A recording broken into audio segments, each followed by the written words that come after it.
Episode number 2. I feel a bit tired because I worked Friday, Saturday, Sunday as a Lyft taxi driver. Made actually a bunch of money and was super happy doing this. I don't know. It just felt something I can be good at. And my last ride just got a $3 tip, because I guess she liked the car. Inside it was super clean and AC and stuff like that. And when I heard this lady talking on the phone, I dialed down the music. And of course I have satellite radio, so I don't know. I think it's a great car for passengers, Anyway, back to the story of Captain Sergei. We finished in 1969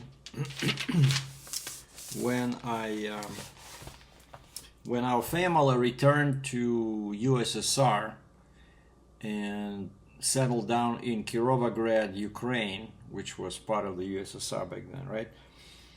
And so because I was born in January 62 and school starts in September, right? So I started school, I was like 7.5 years old. So it was a bit embarrassing. I was older, a little bit older than other students. And back then we still had a system of 10 grade schools and 8 grade schools. And I mentioned this before, that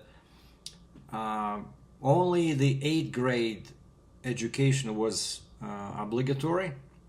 So after grade 8, if your family is poor and you need the money, you can just send the kid to the factory or something, right? But when I was growing up, it was already pretty much accepted that kids need 10 years, 10 grades, and so most people would allow kids to continue to grade 9 and 10. But in my case, it was 2 different schools, because the one in my area had only 8 grades, and so when I switched to grade 9, I had to go to another school and take a bus every morning, And what's interesting, I remember that schools in Russia or the Soviet Union, they didn't have names. Like here in Canada, I drive around, and whenever I see, like in Calgary, they always have this 30-kilometer-an-hour zone, like, speed limit 7 a.m. to 9 p.m. So that means that there's a school nearby. And most schools have a name, right? Something like, I don't know, John Fitzgerald High School, right? Or maybe it's called by the county, I don't know, Calgary High School or something. But when I was growing up, it was just numbers. Like my school was, I still remember, 25. Secondary, what it was called? Школа номер 25. Yeah, school number 25. And then when I went to grade 9 and I switched to a different school, it was школа номер 34. School number 34. That's it. So they just had a number. There was no fancy names, what I'm trying to say. And so I went to school. I remember first 3 grades. The teacher was picking up on me for some reason, because I guess I wasn't paying attention. I wasn't good at anything. I was just curious guy, curious kid. But during the first 3 years, I was, all over the place. But I wasn't a rowdy or anything like that. I didn't cause trouble. I was a quiet kid. Just like when I said, remember in Hungary, my mom would say, stay with the bags. I would stay with the bags. I was kind of like a mama's boy, And so my toys at this time were trucks and a Russian game called Constructor, which is like Lego, except it was made out of metal parts. And trucks, I remember I was a kid, I would tie down a string to a truck and I would just drag it behind me. So even back then I knew that I wanted to be a trucker. And Constructor, or Russian version of the Lego with metal parts, really helped me, develop my creativity, I think, because it came with a book of, designs, right? Everything was pre-measured. and there was like these metal parts. There were bolts and nuts. Of course, nowadays nobody would give that to a small kid, because I don't know, you can probably cut yourself, or you can swallow a bolt or something. But it had just these metal parts, like long pieces with holes in them, and then bolts and nuts and a small wrench. And the drawing would tell you, okay, now you wanna, this is a crane, so you can build a crane, or you can build a truck. And they would tell you which parts to pick. There was like a big case with different pockets, and they all numbered, like 1A, 2B, and the drawing would say, okay, you need to use 3 pieces, 2A. It was awesome. I loved that game. I built I think there was a crane, there was a truck, there was a bunch of other stuff, but I think it was like either 10 or 12 designs that, it was brilliant. I didn't see it in the West over here, but in Russia, yeah, that's how you learn how to be kind of like a designer, assembler, engineer. It was cool. And also I was reading, as I mentioned, my parents were smart enough to teach me reading, how to read, before I started school. And so I was an avid reader. I read every day. I always had a book in my hands. Fairy tales, science fiction, and then detective novels. I also loved photography, because I think when I was 14 or 15, my mom gave me a camera as a present for my birthday. It was a Russian camera called FED, which FED, it was either 2 or 3, FED2 or FED3. And the name of the camera, funny enough, are the initials of the famous communist hangman Felix Edmundovich Dzerzhinsky.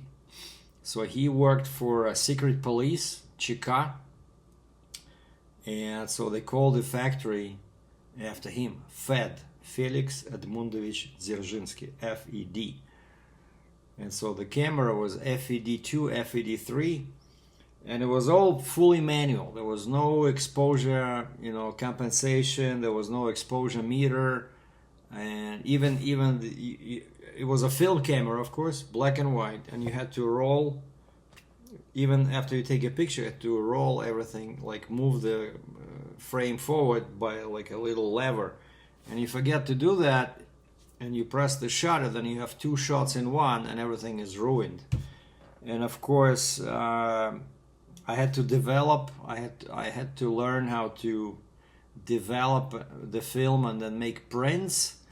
So I'm telling you, I still remember I had a high-end operation set up in our bathroom. I would lock the door and put a towel over the little window. There was a window going towards the kitchen, and I would basically block all the light, and then sooner or later somebody would start, "Сережка, ну в туалет надо," because it was a bathroom, and we only had one, because we lived in basically 1-bedroom apartment. Or in Russia, you don't count bedrooms, you count rooms. So ours was 2-room apartment, двухкомнатная квартира. It was actually funny when I came here to Canada and I see 1 bedroom. What the heck is 1 bedroom? Like in Russia, we count rooms. So 2 rooms, that's a 2-room apartment. And so we had a 2-room apartment, basically 1 sitting room, 1 bedroom, and there was 4 people living in it. My mom, my dad, me, and then in 1970, my brother, who was born when I went into grade 9. So books, photography, that was a big, 2 of my big hobbies. Another one was riding a bike. Like most kids at that time, you would get a kind of like a kid-sized bike first. And the popular brand was called Orlenok, which is like the kind of like the baby eagle, bird. whatever it's called, but that's what was the name, Orleanak. I still remember. It was like a smaller bike. It was lower, smaller wheels, like specifically designed for kids. And so people that can afford it, they would buy that smaller bike first, and then when kids would grow up, they would buy them an adult bike, you know, like a real bike, right? But my parents were cheap, or they didn't make enough money, so they didn't buy me the small bike. I was begging them every year, and then finally, when I was like 15 or something, or 14, maybe even 13, they finally bought when I was big enough, right? So they were saving on the small bike, and so they were waiting till I'm big enough to be able to ride the adult bike. And so they just bought me this adult bike, and I still remember it was a rainy day, and my dad took a bus to the bike store, and then on the way back he rode the bike, you know. And then my mom says, Сережка, отец на улице с велосипедом. Like, the dad is outside with the bike. Like, man, I was so happy, you know, for a kid to get his first bike. So I had to wait so long. And I still remember it was a very heavy, all steel, single gear, you know, because yeah, we did have like multiple gears, you know, race bikes, but those cost like, you know, a fortune.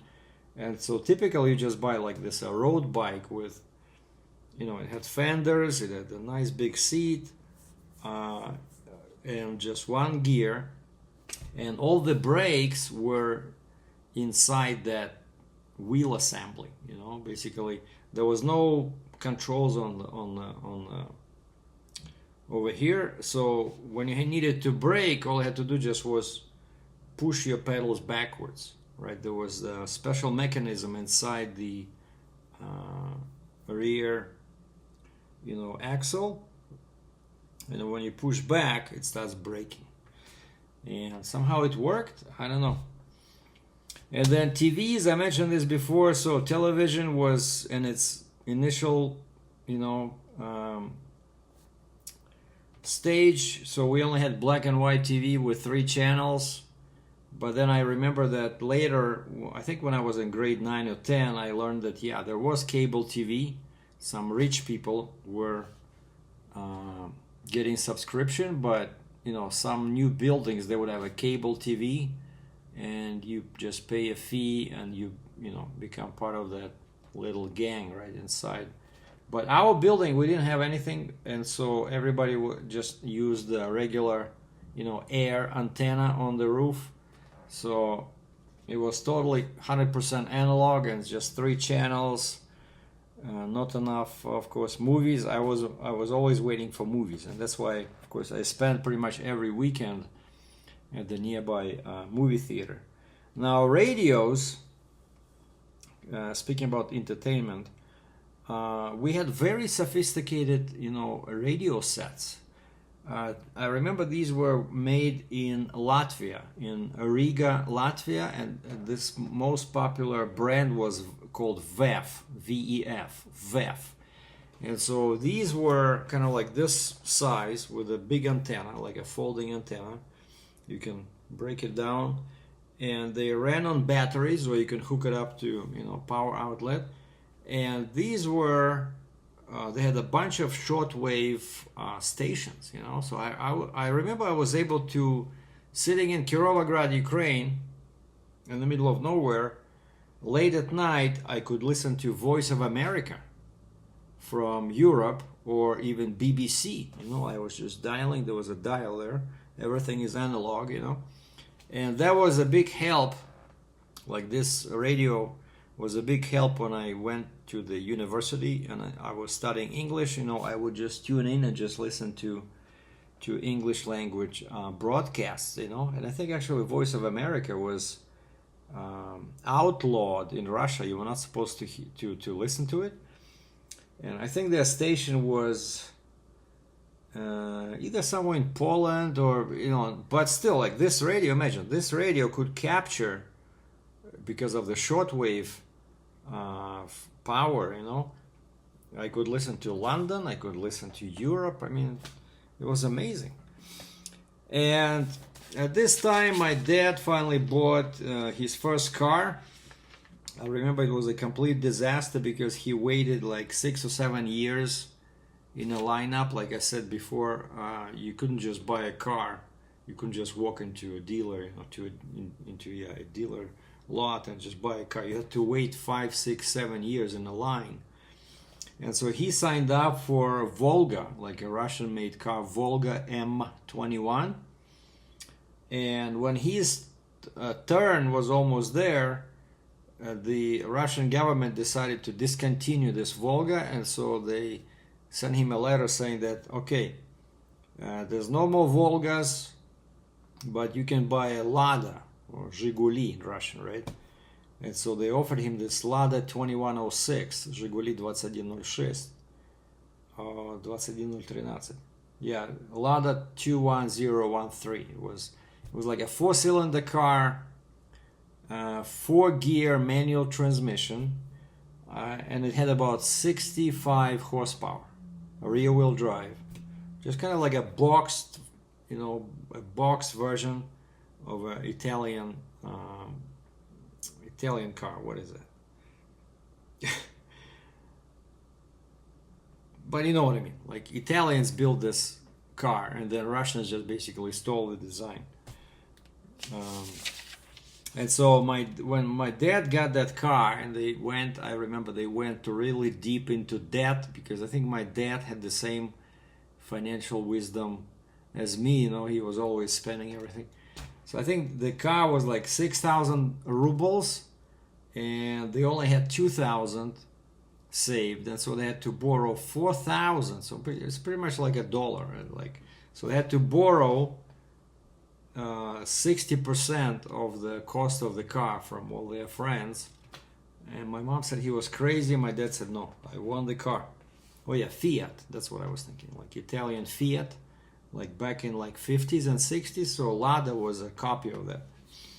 And so my dad was, when he got the car, so a couple of years later, he allowed me to drive, and that was I was like in love with this. I always loved driving.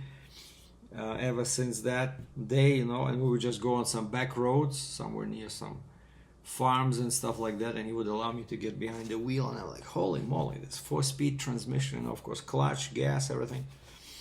And so during this period, that was my first time, I got behind the wheel. And my next line here on the checklist is occupation dreams.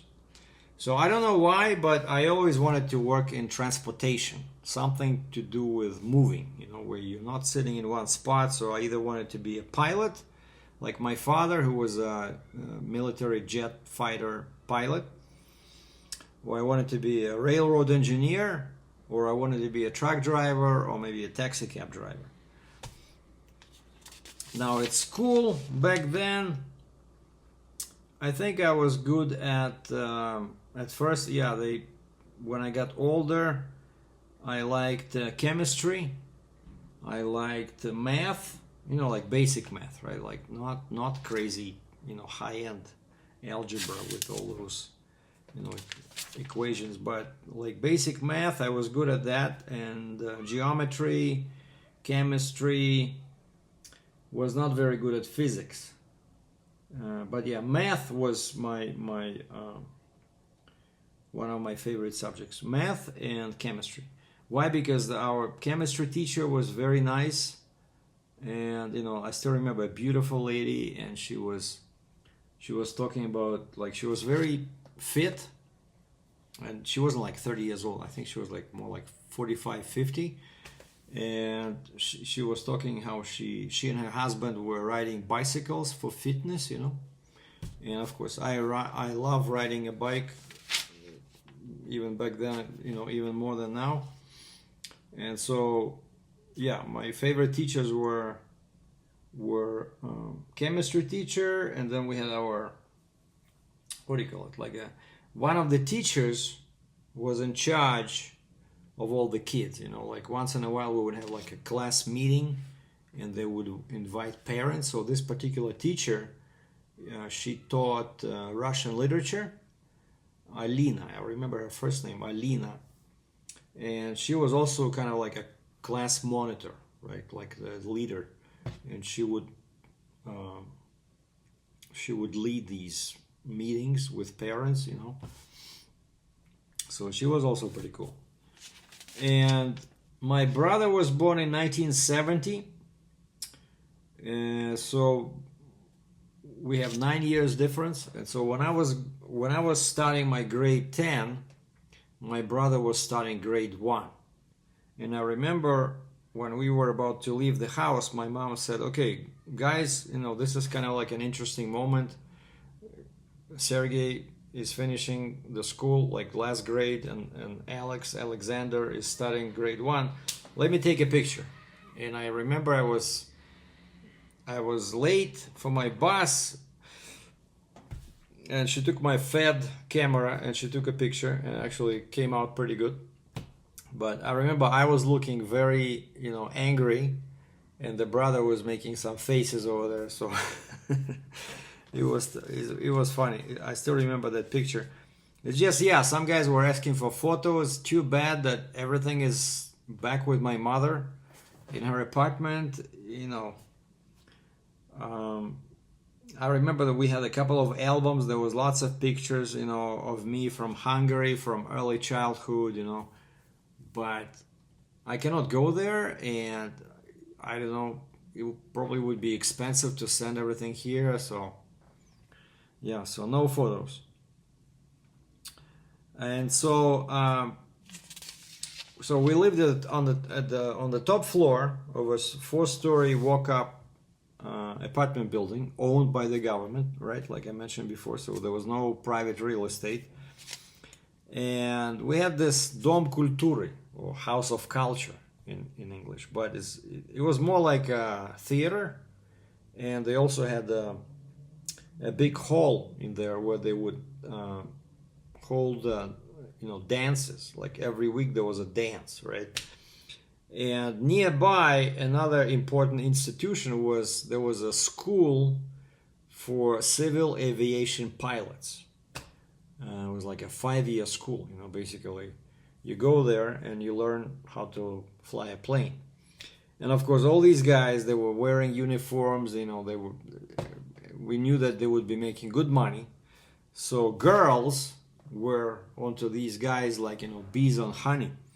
And so whenever there was a dance, I would stand near the window and I would watch beautiful girls, you know, walk north towards that House of Culture, you know, towards the dance clubs, let's call it like that. So I remember thinking, man, when I will be, you know, old enough to get a girlfriend, you know, like I'm looking, like, you know, there's girls walking, they're holding hands, you know, sometimes with guys, of course, you know. So those were the, you know, early dreams. And then around the same time, my mom, no, wait, yeah, they were talking about teaching me music, but I was not very interested. And then my friend, I still remember his name, Grisha, or Greg. He lived in the same building, and his parents were also military. His father was in the military, but somehow they were able to afford a pretty expensive Weltmeister accordion. And so this Greg, we're running around playing some games, and he says, "Hey, I'm gonna start getting accordion lessons. My parents bought me a German accordion." I'm like, "Holy moly, really?" And I think we went to his apartment. He showed me the accordion. I don't remember what it looked like, but I still remember 50 years later, I remember it was a Weltmeister. And of course, Weltmeister is one of the 2 popular German brands. So Weltmeister was originally built in GDR, or German Democratic Republic, like the socialist Germany, right? And Honor, the other brand, was built in FRG, or, you know, West Germany, right? And then they combining, they got combined into one country, right? But that was the story. So Weltmeister was, a pretty popular brand. And so I asked my parents, and they couldn't afford a German accordion. So instead and it was a piano accordion. So instead they bought me a Russian button accordion, or bayan, and I hated that one because it had no tremolo, rozliv in Russian. So basically it was like a classical instrument, right? Like all the notes were dead on. There was no musette, no tremolo, right? Whereas accordions are famous for musette, right? Whereas there's a slight variation between notes, and when you play, and of course when you press one button or one key, you actually hear 2 or 3 notes, and they're slightly detuned, right? So that's your musette, right? But bayan, or this Russian button accordion, it was all classical. So it was tuned to be like, let's say you push one button, okay, you hear 2 reeds, but they are tuned exactly the same. So it was, it was a very boring sound, right? And so they bought me this bayan. It was called timbre. I still remember timbre, or like a timbre of your voice. And so it was so heavy that the lessons were, the teacher was, it was like kind of like private lessons. I had to walk to the same place, that House of Culture, where the movie theater was and where the dance hall was, right? And also on the second floor there, they had these studies or rooms where they would hold music lessons. I think you can learn a piano, you can learn a bayan or accordion. And so yeah, I did that for 1 year. And I remember the teacher was telling my parents that I was actually pretty good. I was playing this bayan, and I did have the the music ear. But then I lost interest because it was all classical music pretty much. Like Chopin, Shostakovich, Beethoven. Like, man, like I'm like 10 years old, and we're playing all this classical BS. Like, if they were teaching us how to play popular songs, something from, from movies or radio shows, maybe I would keep at it. But basically, I quit after 1 year, and my mother was pretty upset because, she said, Sergey, I carried that stupid bayan for you to the studio and back, because yeah, she would carry it for me, and then I would be there for like 40 minutes. I think she would wait home. She would go home and then come back to carry it for me again, because I think it was like a kilometer. And there's no buses, it's just like an alley you take to the House of Culture, or in English I think they call them community center. Yeah, that's what it is. That's the proper name, community center. But in Russian it's Dom Kultury, which if you translate literally is House of Culture. But that was so I did have this musical education, even though it was for 1 year, but it was a lot of lessons. And so yeah, that's why I picked it up again 2 or 3 years ago, right? I started with this garmoshka, like the Russian button accordion, but then I switched to a piano accordion because that's what I always wanted to learn when I was a kid. I was always envious of my friend Greg having the German Weltmeister piano accordion, right? And so basically until recently I was living the dream, except that, sorry, my screen disappeared.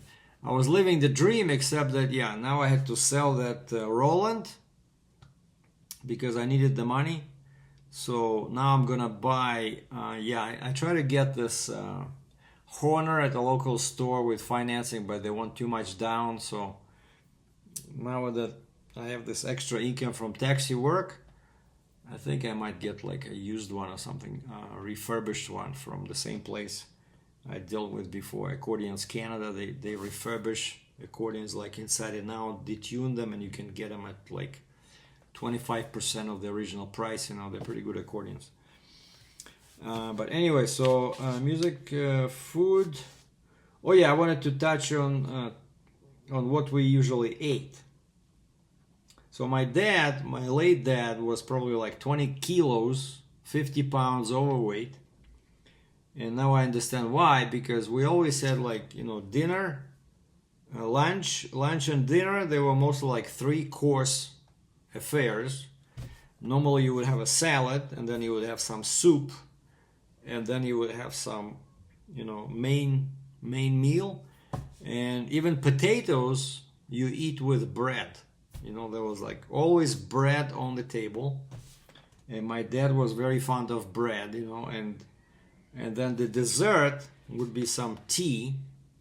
And you would take like a bagel, like a long bagel, you would cut it in half and put a bunch of butter on it, and then put slices of cheese, close it, and then you have like kind of like a boat, probably 1,000 calories, and you would eat that as your dessert with tea. We had a rice occasionally, but mostly, Russian food is like potatoes.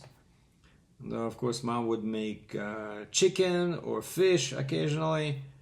Of course, eggs, stuff like that. But it was all like high-calorie meals, My mom was lucky that she didn't gain weight because she was always walking. I mentioned this before. She would walk in the morning to her work, probably 1.5 clicks, 1.5 kilometers. Then for lunch, she would come back to give us our lunch, and then she would go back, and then in the evening she would come from work, so like 4 times. So I think she was doing like 5 kilometers every day. And quite often I was such a mama's boy, I would actually go. I knew that she would her shift ended at 5, so I would go and meet her at the it's called Prochodnaya, like at security office, because they have to check in, check out. I would be waiting for her at that security office, and her girlfriends would always, "Oh, Katerina, look, your Serежka is here, your Sergei is here." So, I was like 9 or 10 years old. I was in love with my mom. I would follow her everywhere, and so I would go and meet her at work and tell her everything what happened at school. So, yeah. And then clothes, I mentioned this before. So yeah, we didn't have too much variation of clothes. Nothing was imported. Everything was, made in the Soviet Union. So the kind of like a rough design. And I remember quite often my mom would go to something like Goodwill, like secondhand stores, because they would sell, often they would sell new stuff which they couldn't sell in a regular store. They would send it to the secondhand store, and at a highly reduced price. And I remember kids were laughing at me sometimes because I was never, fashionable or anything like that, because I would just wear what my mom would buy me at these secondhand stores. And then, of course, my dad was a pilot, and a couple of times he took me to his work, and I was allowed to sit inside a real MiG-21 jet fighter, and it was on duty. Like they would have 2 fighters ready to go in case of some, attack. And so they were fully armed, there were missiles under the wings, and everybody brought their friends, to take selfies, to take pictures. And I remember my dad asked his supervisor. They said, "Okay, yeah, let him go." And he says, "Okay, just don't touch the red button." Of course, there's a yoke, right, the stick, and there was a red button under, for missiles, because it was a real fighter plane, fully armed, MiG-21. So of course I wanted to be a pilot.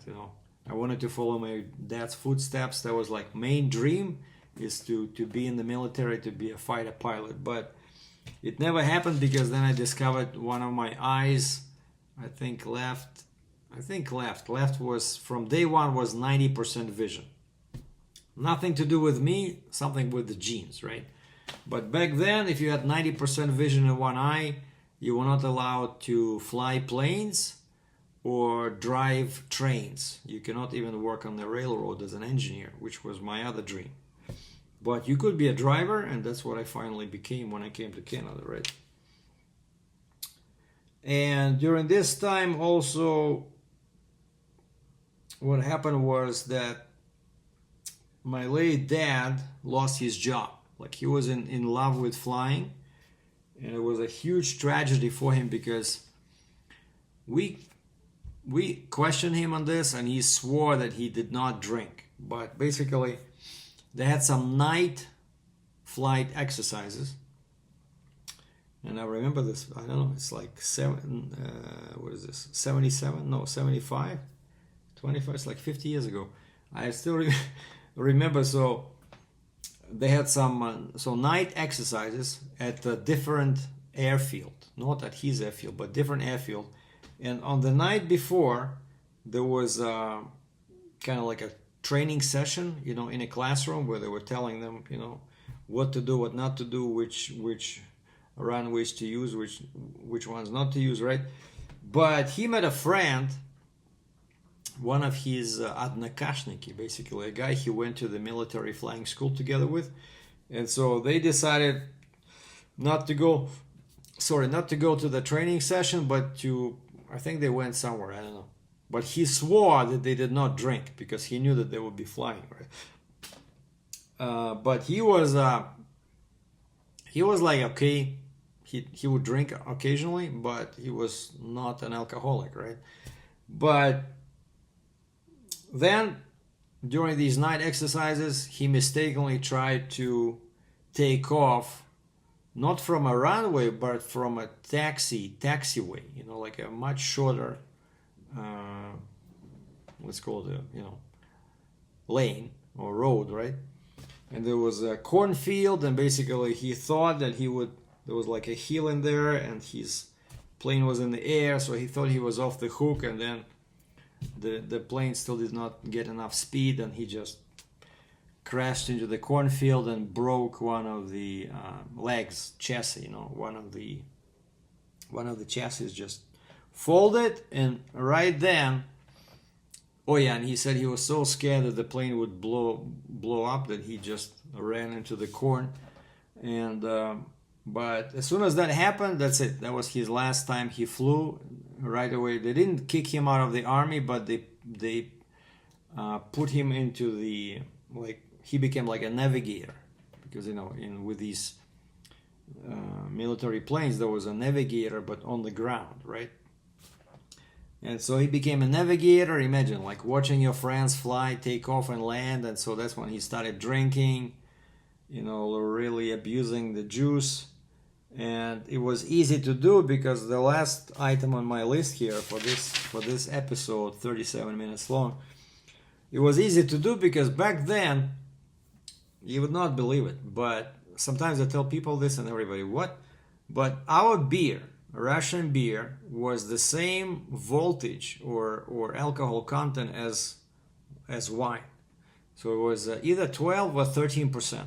It was most popular beer was called after the same town where the Lada car was made, Zhiguli. So the beer was called Zhigulovskaya. So Zhigulovsky beer. And it was sold in half-a-liter bottles, like glass bottles, and it was 12%. And so these guys would go, usually, they drank heavily when they got their paychecks. Like it was, I think it was twice a month. So twice a month, they would go out, my late dad and all his friends, and they would usually go to like a beer bar. And it's not even like it's in the summer, it's all outside. You have these tall tables, right? And everybody's standing, and they would stand there for like 3-4 hours. And once I asked my mom, I said, how many beers did they have? Because of course at the bar, they would not give you a bottle. They would just bring you a big mug, like a beer mug, and it was a half-a-liter. So pretty much a pint. And my mom said that they would drink 10 to 15 mugs of beer. 12% beer. Can you believe that? And of course, it's a huge amount of calories.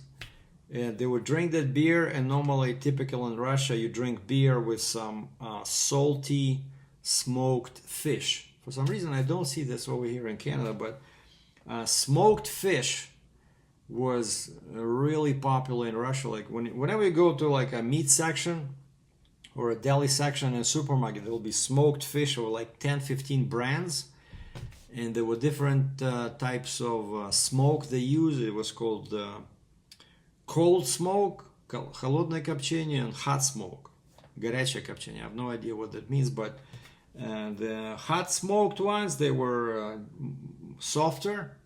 It was like meat was pretty much falling apart, but basically it was very salty, and you know, you would get that smoked fish and you would cut it into, you know, slices, and when you drink beer you would just eat that, you know. So that's what was the most typical kind of like a appetizer to go with the beer, right? But anyway, so that's how they became alcoholics, because they were drinking 10-15 mugs of beer which had 12% alcohol content.